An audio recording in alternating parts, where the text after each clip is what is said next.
First, get your clips ready. Then go to Workshop and enable the tracker. Now select your layer and click on Stabilize Motion. After that, go into Options and change the tracking to Stop Tracking. Now place the tracker on your character. I'm placing it on the nose. You can place it anywhere, but the nose usually works best for face tracking. Next, increase the size of the tracker.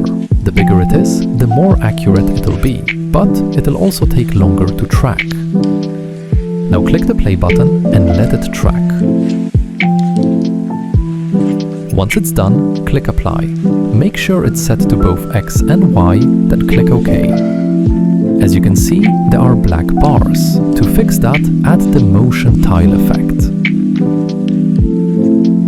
Then set both output width and output height to 200 and enable mirror edges. Now, some clips might have heavy motion blur, so the tracker won't work properly.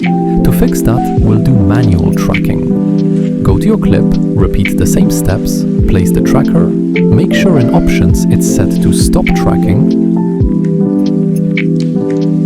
Now press play, and when it stops automatically, adjust the tracker to the correct position. Then go frame by frame. You can use page up and page down on your keyboard. Keep adjusting the tracker until everything lines up properly.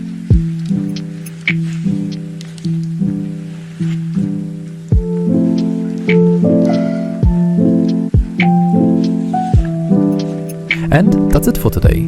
Thank you for watching.